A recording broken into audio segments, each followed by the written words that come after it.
Welcome to Cheat Sheet Tales, where secrets slip, lies unravel, and the truth always has a twist. Real stories, raw confessions, shocking betrayals. Drop a comment if you've ever caught a red flag too late. Now let's get into today's tale. My parents let me die, then told everyone I ran away for attention. My sister mocked me in front of the whole school, reading my ICU bill aloud like a joke, but she didn't know I was listening from the door. When I finally spoke, the room went silent. And I grew up in Silver Spring, Maryland, a suburb that tries a little too hard to pretend it's not part of the DC chaos. Our house sat in one of those older neighborhoods with cracked sidewalks, crabgrass lawns, and neighbors who waved but didn't really care about your name. My family looked normal from the outside. A mom who volunteered at church bake sales, a dad who worked in government contracting, and 2 daughters, my older sister Callie, and me. Callie was the type of girl who thrived under attention. Head, cheerleader, AP student, perfect teeth, perfect nails, perfect lies. She had this charisma that made adults adore her and peers fear her. And when you grew up beside someone like that, you learned quickly to shrink yourself so you wouldn't get in the way. I was the opposite. Quiet, reserved, bookish. Wasn't ugly. I just wasn't glossy. Not in the way Callie was. She glittered. I flickered. My presence in the house always felt conditional, like I had to earn space there. I learned to anticipate moods, stay invisible, and be helpful. My mom praised Callie for shining and called me moody. When I cried as a kid, my dad would say I was playing victim. So eventually, I stopped crying. I stopped asking. By the time I hit 17, I had 1 foot out the door mentally. I worked at a used bookstore a few miles away. Avery, the manager, became my closest adult support system. She paid me under the table when I had to miss shifts for school. Sometimes she'd drive me home late if she saw me waiting in the cold. I think she could sense something wasn't right. But I never talked about it, not even when the stomach pain started, or when I went from 120 lbs to 92 in less than 4 months. I didn't even think it was that bad until the dizziness turned into passing out, and the constant fatigue turned into not being able to get out of bed. The day it happened was a Tuesday. Remember that because Tuesdays were always quiet at the bookstore. I was reshelving some dusty sci-fi novels when the world tilted sideways. Next thing I knew, I was on the floor, looking up at Avery's panicked face. Then, nothing. When I woke up, there were tubes in my arms and nose, beeping machines, and a nurse who looked genuinely relieved I was conscious. My voice came out. "You're lucky," she told me. "They almost lost you." Turns out I had severe malnutrition, acute dehydration, an irregular heartbeat, and dangerously low potassium. The ER doctor told me later they had to restart my heart, twice. I was in the ICU for 3 days. Not once did my parents visit. The hospital had called them multiple times. The first time, my mom said I ran away to get attention. The second time, she said she was sure I'd show up eventually. They didn't even ask where I was. Admitted. Just assumed it was one of my episodes. I'd never had any episodes. But in their heads, I was just some girl who invented sadness for fun. Avery stayed with me instead.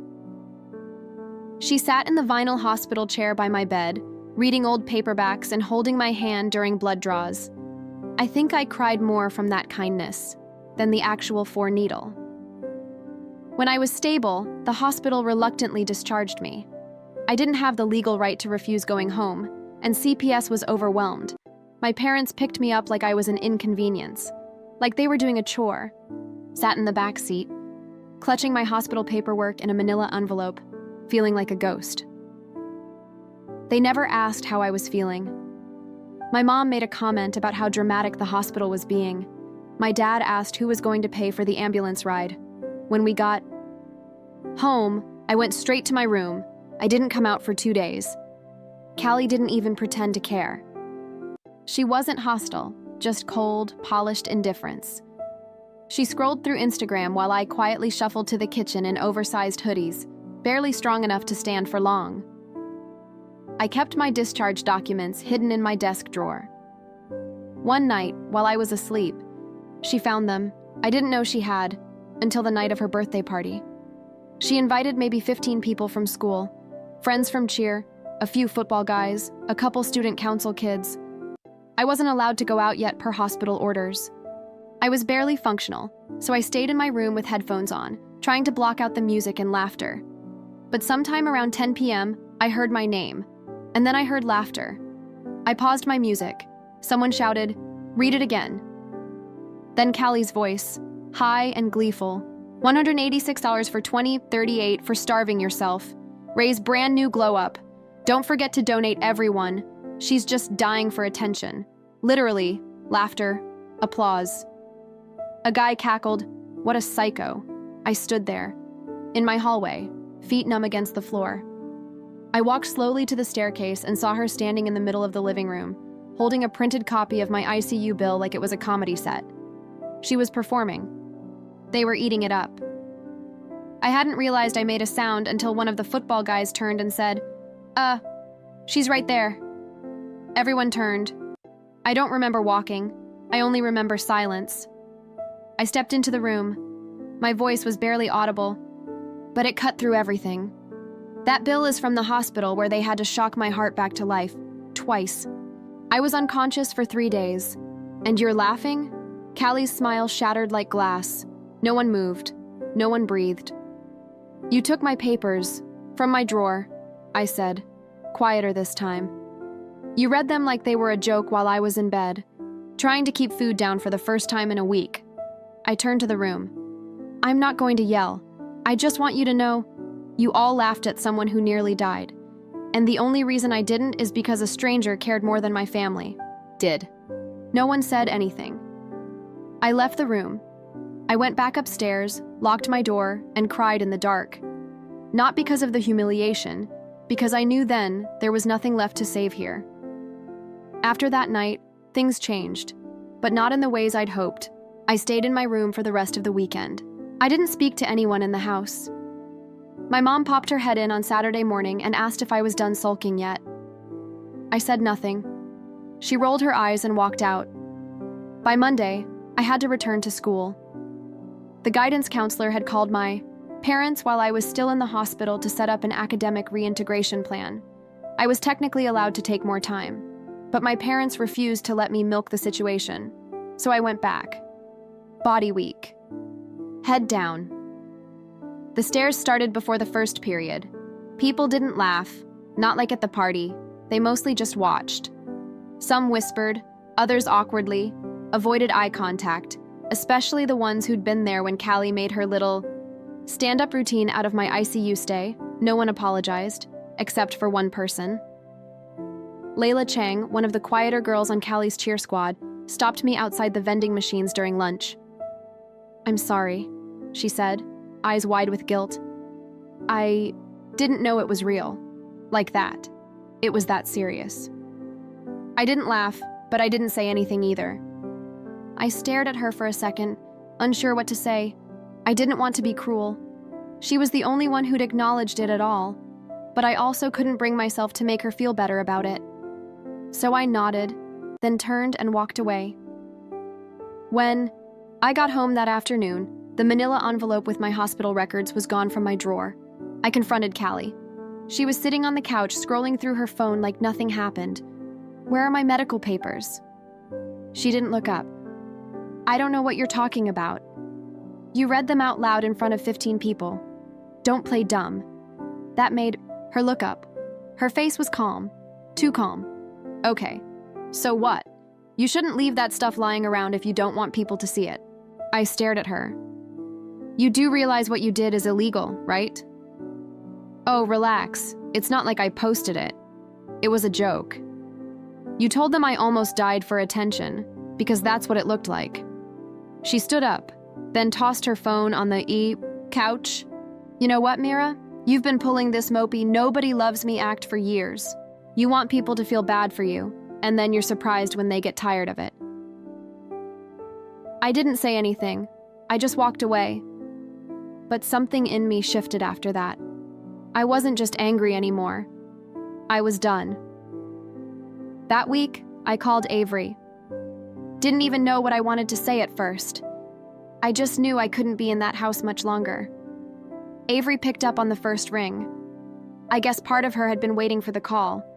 I told her about the party, about the photos, the bill, the things Callie said. There was a long pause, and then she said, very quietly, "You don't have to stay there. I'm still 17. There are still options." She wasn't wrong. Over the next week, she helped me figure out what some of those options were. It wasn't easy. Nothing ever is when you're a minor. But we found a small nonprofit in DC that helps teens transition out of abusive or neglectful homes. They couldn't offer housing yet, but they connected us with a social worker who helped fast-track my therapy, medical follow-up, and documented some of the issues at home. That's when the school stepped in again. My guidance counselor, Ms. Riley, asked me to meet with her privately after fourth period. I assumed it was to talk about academic credits or missed tests. Instead, she closed the door and said, "Someone anonymously sent a video clip from Callie's party. It's disturbing." Disturbing. I froze. She didn't play it, but I could see in her face, she'd watched it. She believed it. She was one of the first adults in my life who did. "The school board is looking into it," she said. "We also reported it to CPS." I nodded, even though my stomach turned. It's one thing to want someone to be held accountable. It's another to realize they actually might be. That night, my parents got a phone call from Child Protective Services. I listened to the whole thing from the stairwell. My mom sounded calm at first, then defensive, then angry. When she hung up, she yelled for me to come downstairs. "What the hell did you tell them?" she snapped. "They reached out to me." I lied. "Don't. Get clever. Do you know what you've done? You're tearing this family apart." I didn't respond, because that part was true. 2 days later, I left. It wasn't dramatic. There was no screaming match or slamming doors. Avery picked me up at 5:45 a.m. on a Wednesday morning, with a travel mug of hot tea and a duffel bag in her trunk. I had already packed a few clothes, my notebooks, the printed ICU bill folded neatly at the bottom. She let me stay in her spare bedroom. It smelled like lavender and old books. The first night I slept there, I didn't cry. I just stared at the ceiling and breathed. When my social worker asked why I hadn't run away sooner, I told her the truth, because I didn't think I was allowed to. It took another 3 months to get everything documented. My hospital records, school testimonies, screenshots of messages, a printed transcript from Callie's party, verified by someone who had recorded part of it and then panicked and deleted. I began filing for early emancipation right after my 18th birthday. I didn't go back to that house again. Not once. Callie tried to message me a month later. A carefully worded apology about not knowing the impact and being immature, and hoping one day we could be sisters again. I didn't reply. I wasn't angry anymore. I just didn't believe her. Living with Avery felt like waking up in a parallel universe where people didn't raise their voices for no reason, where dinner was eaten at a table without someone being made the punchline, where, "How was your day?" wasn't just small talk. It meant someone actually cared about the answer. The first 2 weeks were strange. I felt like a guest in someone else's kindness. I kept waiting for it to expire. "Do you need anything?" Avery would ask, and I'd always say no, even if the answer was yes. I wasn't used to being considered. She let me work part-time at the bookstore again, on light hours. I was still underweight, still tired most days. I was seeing a therapist through the nonprofit. Someone who actually listened. She had warm eyes and a slow way of speaking that made even the worst memories feel like they could be survived once named aloud. Remember telling her once about how I used to sit at the dinner table and measure how long I could go without being spoken to. It was a game I played as a kid. One night, I made it 48 minutes before my dad said, "Can you pass the salt?" She blinked, once quietly, then said, "You were lonely in your own home." I hadn't known there was a word for it. Word got around school that I was staying with someone for mental health reasons. That's what the administration told people when they asked. I was allowed to finish my final semester online, through independent coursework. Ms. Riley dropped off packets once a week. She always brought snacks and sat with me while I filled out forms for college. "You're smart," she told me one afternoon. "Don't let what happened make you believe otherwise." I never told her how many nights I used to cry into my textbooks because the voices in my house made it impossible to focus, and the pressure to be invisible was heavier than the school load. But I think she knew. Callie still went to school every day, still posted selfies and dance videos, still played the role of small-town royalty. But people had started to talk. Quietly at first, I didn't ask for updates. But they came anyway. A friend of a friend texted me one afternoon. "Your sister blew up at Ela during practice, called her a snitch. Coach made her sit out. Then another principal talked to her. She says you're ruining her life. Lol. And another. She's telling people you forged everything, that you faked the hospital thing." That one hurt. Not because I cared what people thought, but because it reminded me that Callie had learned nothing.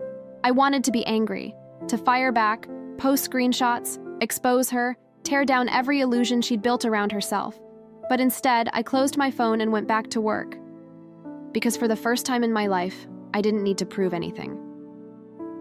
Around mid-April, I got a call from someone I hadn't heard from in years. Uncle Terrence. He's my dad's younger brother, the one who moved to California when I was little. Remember, he used to send birthday cards with crisp $20 bills tucked inside, until one year they just stopped coming. Turns out, my parents had told him I didn't want a relationship with that side of the family, that I was going through a phase and lashing out. He believed them for a while. But then he stumbled across something. Someone had anonymously reposted an essay I'd written for my independent coursework. A personal narrative about what it felt like to be invisible in your own house. He didn't know it was me at first, but the details, they rang too familiar. He tracked down the nonprofit through a line in the credits. Called them. They asked if they could pass his information to me. I said yes. We talked for almost 2 hours that night. He sounded older than I remembered, slower, calmer. But his voice still had that West Coast lilt. Like everything he said, had a question mark at the end. He apologized more than once. Said he wished he'd pushed harder to stay in touch. He asked if I needed help. I told him I didn't know yet. With his support, things moved faster. He helped me finalize my emancipation paperwork, spoke to a lawyer friend, and offered to pay for therapy and college application fees. He didn't try to rescue me. He just offered tools and space to figure out what I wanted next. By the time I turned 18, officially, the paperwork was done. My social worker took me out for lunch that day. Avery bought me a cupcake. I sat in my little borrowed room that night, stared at the ceiling, and let it sink in. I was free. Legally. Emotionally. Not quite yet. But that would come. Freedom is a strange thing when you've never really had it. For a while, I kept expecting someone to knock on the door and drag me back. I jumped at every unfamiliar car that passed Avery's house. I kept a copy of my hospital bill in my backpack at all times, like a shield. It takes time to unlearn fear. Callie. Texted again in May. I heard you're living with some bookstore lady now. That's sad. I didn't reply. A week later. You really don't care about family at all, do you? Then silence. And finally, I shouldn't have read your papers, but you lied about me. That one, I stared at for a long time. I didn't reply to that one either, because the truth didn't need defending anymore. But what I did do was start writing again. Not essays for school, not therapy journals, stories. Some of them thinly veiled versions of what happened. Others, pure fiction. But in every one, there was a girl who learned that being soft didn't mean being weak, that being hurt didn't mean she was broken. That silence could be power too, if it was hers. It's strange how your body remembers things, even when your mind has moved on. It had been over a year since I left that house. I was living in Vermont now, sharing a cozy studio apartment above a local art gallery in Burlington. The landlord was a retired music teacher who let me pay rent in chunks. I worked at a bakery part-time and took classes at a nearby community college while applying for transfer to a university the next fall. I had peace. Not perfect peace, but a quiet kind. No one raised their voice. No one mocked me for being tired. I didn't flinch when I heard footsteps behind me. That was new. Therapy was a regular part of my life. So was writing. I published a few pieces in small journals. Mostly anonymous, always nonfiction. I didn't think anyone would notice until someone did. One of my essays, titled "How to Survive When Your Pain is the Punchline," was shared by a mental health advocacy group on Facebook. It got picked up by a local newsletter. Then it ended up on Medium, where someone from a podcast about emotional abuse and family estrangement read it and reached out. I didn't use my last name, but the details were specific. Someone back home connected the dots. I got an email from a classmate I hadn't spoken to since sophomore year. "Mira, was that really you? I had no idea. I'm so sorry." She wasn't the only one. Slowly, quietly, people began to realize who the girl in those essays had been. I didn't name names. I didn't have to. But Callie knew. She DM'd me one night. "What the hell are you doing? Why are you trying to ruin my life again? You don't even tell the whole story." I blocked her. She messaged Avery, who didn't even reply. Then she made the biggest mistake of all. She sent a message to the editor of one of the sites that had published my work. Claimed I was defaming her. Demanded they take it down. What she didn't realize was that I had kept everything. Copies of messages, screenshots of her reading my ICU bill, statements from 2 classmates who'd come forward to support my account. One of them even remembered seeing Callie steal the envelope. From my drawer, I sent a polite but firm response to the editor.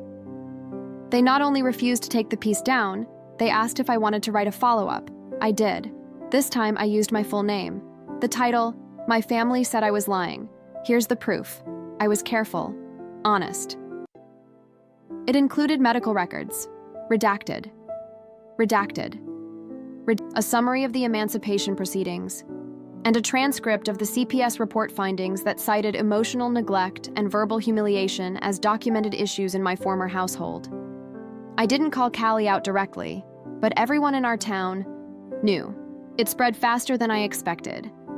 Not viral, but viral enough to make things uncomfortable for Callie. She lost a few internship opportunities. A local counselor who'd previously written her a glowing recommendation emailed to say they'd be rescinding it after reading my work. Her social image, the one she'd curated so carefully all through high school, was tarnished, not destroyed. But cracked enough that people began to question what they thought they knew. She went quiet after that. My parents never contacted me, not once. But through a friend of a friend, I heard they were furious, embarrassed. My mother called it a betrayal. My father said it was a smear campaign. Neither of them ever admitted anything, which was fine, because I wasn't looking for their apologies anymore. The best revenge, I've learned, isn't rage. It's clear. It's having the last word without needing to scream it. It's watching the people who tried to silence you squirm when you speak, with calm, public honesty. It's waking up every day in a space you built yourself. It's knowing you've told the truth and letting that truth live where people can see it, judge it, believe it or not. You don't need to chase it anymore. My life is quiet now. I'm transferring to a university this fall, studying psychology, with a focus on trauma and family systems. I want to help people like me, people who grew up thinking they were too sensitive, too dramatic, too much of a burden, when really they were just kids asking for basic human decency. I still write. I still get nervous when I submit something new, but every time I do, I remind myself, I survived. Not just the hospital, not just starvation, but the emotional drought that followed me through every hallway of that house. I survived people laughing at my pain. I survived being told I was the problem, and I walked away. That's my revenge. That I'm still here. That I'm still becoming. That I speak, and the room still goes silent.